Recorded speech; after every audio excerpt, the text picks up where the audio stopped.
우리 공군이 6.25 전쟁이 발발하자마자 미국에 참전 요청을 했을 때 제일 먼저 했던 게 뭐냐면 한국 공군을 활성화시키는 거였었어요. 그래서 이제 그 유명한 바우투원 프로젝트가 그때 생기는데,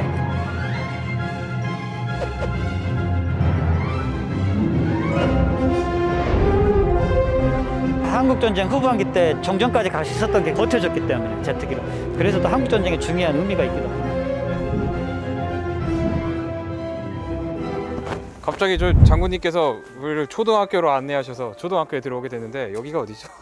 네, 여기는 대정초등학교인데, 여기 예전에 공군이 6.25 전쟁 때 공군 비행단이 와서 훈련했던 그 시절에 같은 시기에 공군사관학교도 제주도였는데, 공군사관학교 당시에 있었던 자리가 바로 여기였습니다. 아, 여기가 공군사관학교가 있던 네. 자리라고요? 공군사관학교는 최초에 이제 김포에 생겼다가 6.25 전쟁 때 전쟁 때문에 계속 이동해서 진해에 오래 있었던 지역이 있었는데, 이때 전환이 급박해지고 중공군 참전, 공중우세의 좀 어려움 이런 것 예상될 때 한국 공군 비행단이 전부 다 제주도로 올 때 같이 공군사관학교도 잠시 제주도에 왔다가 갑니다. 사실은 제주도에서 공군이 어떻게 보면 6.25 전쟁 때 단독 작전을 준비할 수 있는 중요한 시기를 맞았다고 볼 수가 있습니다.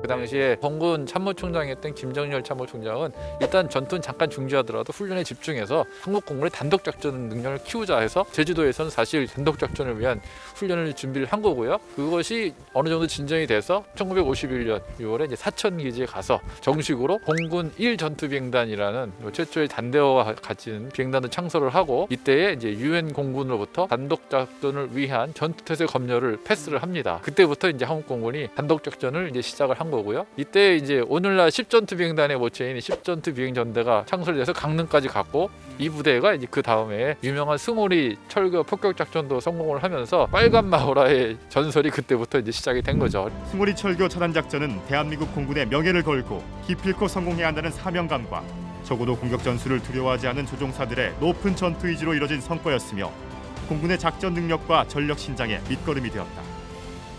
사실은 뭐 공군이 갖고 있는 빨간 마을의 전설 이런 것들이 다 출발점이 어떻게 보면 제주였다고도 볼 수 있는 그러한 우리 역사 현장에 지금 우리가 와 있는 거라고 볼 수 있습니다. 프로파일러 마크에도 들어가 있잖아요, 그 빨간 마을 안에. 그렇죠. 그럼 지금 있는 건물들 다 예전 모습 그대로 있는 그런 건가요? 예, 공군사관학교 건물은 이제 남아있지 않고요. 당시 이 지역이 공군사관학교였다는 것을 나타내는 이 비석, 이 비문이 지금 이제 준비되어 있습니다. 여기에 보면은 당시에 공군사관학교에 관련된 인원들이 얼마나 있었고 여기서 무슨 훈련을 하고 갔다 하는 내용들이 여기 비문에 지금 잘 나와 있습니다. 맨 마지막에 영원히 기억하리라 라고 써 있는 건 보이네요. 하늘에 목숨을 바친다는 공군과 가사까지 딱 집어넣어서 공군의 역사를 좀 해놨죠.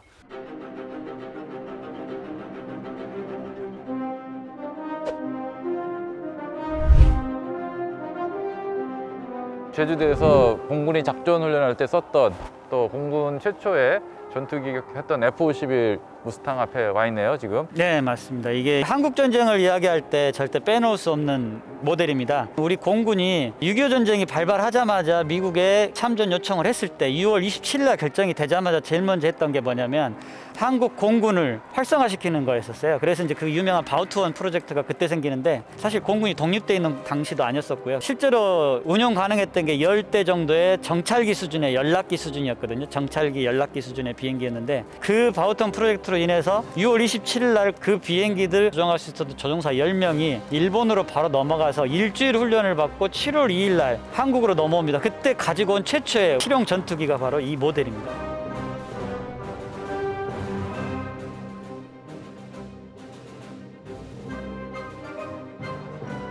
그래서 2차 대전 때부터 이미 프로펠러 기체 중에서는 아주 성능이 검증됐던 베스트셀러 모델이었고요. 최종 한국전쟁 때 130여 대 이상이 계속 넘어오게 됩니다. 훈련을 거쳐서. 그래서 막강한 전력이 보유하고 있을 때는 바로 그 모델이고요. 지금은 보존이 잘 돼 있는 모델도 전 세계적으로도 이미 드문 모델이라서 다큐멘터리 촬영할 때도 여기까지 일부러 찾아와서 촬영할 정도로 잘 돼 있고요. 아주 사료적인 가치도 아주 높습니다. 실제로 이 모델은 아니지만 디네스 대령, 기체와 아주 연관 있는 중요한 인물이거든요.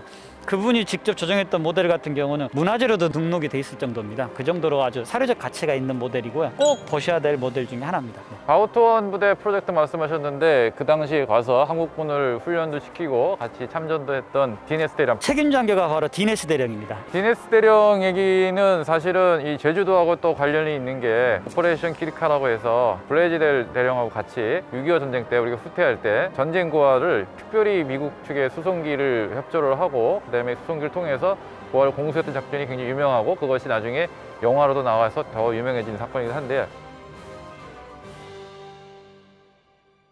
그때 당시 생존 고아 중에 이제 목사가 되신 분도 계시고 사회적으로 이제 그런 분들이 디네스 대령이 돌아가신 다음에 뜻있는 행사를 해야 되겠다 해서 그분들의 성금을 모아서 저쪽에 세운 공적부입니다. 그래서 물론 디네스 대령이 돌아가시기 전까지도 계속 교류를 했고 디네스 대령 당신도 자기 건강이 허락하는 한 거의 90세 될 때까지도 매년 한국을 항상 방문하셨었고 항상 한국을 그리워하셨던 분이세요. 그래서 워낙 한국에다 애착이 많으셔서 뭐 당연히 훈장도 많이 받으셨고 그분이 직접 탔던 기체가 또 이 중심 모델 이기도 해서 특히 같이 이야기가 되는 겁니다. 네. 이걸 노즈 아트라고 그러죠. 코에다가 새기는 아트 형식인데 디네스 대령이 이제 물어본 거예요. 내가 이 좌우명이 있는데 이걸 너희들이 쓸 때는 어떻게 쓰느냐 하니까 이렇게 써준 거거든요. 근데 그걸 이렇게 새긴 거죠. 자기의 기체에다가. 그리고 이제 그분을 이제 동경하는 이제 조종사들이 많으니까 다 따라서 같이 쓰게 돼서 유행이 된 겁니다. 쉽게 말해서. 네, 일종의 유행어인데 공군의 군가에도 들어가 있고 굉장히 유명한 말이 되었습니다. 예.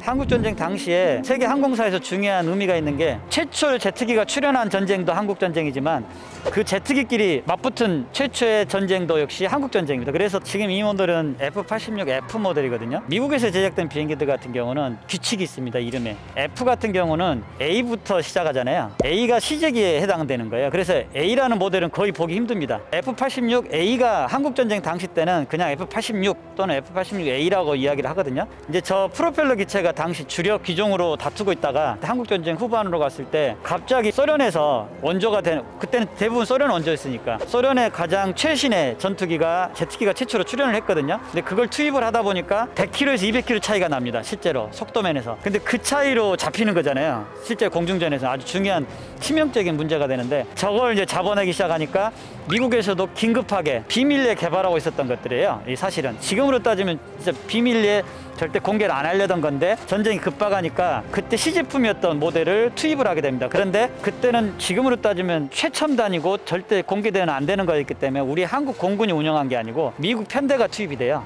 F-86을 편대를. 당시에는 미국 15기가 최신의 전투기였고 거기에 대응하기 위해서 투입된 F-86인 겁니다. 요즘으로 치면은 F-35나 F-22급의 국가적으로 굉장히 보안을 유지했던 최신의 전투기였고요. 미국 15 같은 경우는 스탈린이 절대로 이게 서방에 넘어가면 안 된다. 그래서 조종사가 탈출을 하더라도 자살을 하든지 반드시 생포를 하든지 비행기가 절대로 넘어가지 않도록 엄명을 내릴 정도로 중요한 전투기였고 미국 15가 거의 유일하게 대항할 수 있었던 전투기가 바로 F-86이었던 것이었고 또 한국 공군이 F-51 시대에서 처음으로 F-86 들어오면서 제트 공군 시대를 갔을 때 처음 시작했던 전투기로서 여러 가지 의미가 있는 전투기로 보여집니다. 그래서 이제 이 두 가지 모델은 한국전쟁에서 같이 묶어서 하는데 엄밀하게 말하면 한국 공군 전력은 당시에는 안 했지만 나중에 주력 모델이 되고 야후에 이제 F-86D가 있고 같은 다 세이버 모델이에요. 그래서 이 모델들은 우리 공군에서 주력 전투기를 상당히 활약했던 모델이죠. 재미있는 거는 F-86은 이제 이 조종사 한 명만 탈 수 있고 네. 비행 훈련할 때도 이것이 한 명만 타야 되기 때문에 저게 T-33죠 위에 있는 게. 네. 저 T-33 독자 훈련기인데 저걸로 훈련을 하고 이거는 2명 타는 비행기 없기 때문에 바로 일로 와서 탑승을 했다고 그렇게 얘기를 합니다. 기술적으로 2명이 타면 제트기 개발 자체도 어려운 거였는데 무게나 여러 가지 면에서 손실을 할 수 있어서 아마 과학적으로도 그런 게 있고요. 제트기 자체가 그 당시에는 개발 단계니까 쉽게 그렇게 함부로 하기 힘들었죠. 방금 그 이야기 하시니까 기억나는 게 F-86 미국 그 편대가 와가지고 거의 뭐 1대8 정도로 떨어뜨렸다고 해요. 근데 그거는 진짜 지금도 전무후무한 기록일 정도로 냉정하게 보면 그런 이야기를 하시더라고요. 사실은 기체는 성능은 다 비슷비슷한데 조종사의 경험 이게 너무 커서 한국전쟁 때 한국 조종사들이 전 세계적으로 인정받게 된 계기가 보면 겨우 일주일 받고 투입된 것도 놀라운 일이지만 짧은 훈련 기간에도 불구하고 성과는 전 세계 뭐 1차 대전 때 당시에 누적된 그 기록만큼 우수했다는 거죠. 압록강 랠리를 확보할 수 있었기 때문에 때문에 한국전쟁 후반기 때 정전까지 갈 수 있었던 게 그것 때문이잖아요. 만약에 거기서 밀렸다면 정말 끝까지 내려왔을 수도 있는 상황인데 버텨줬기 때문에. 그래서 또 한국전쟁에 중요한 의미가 있기도 합니다.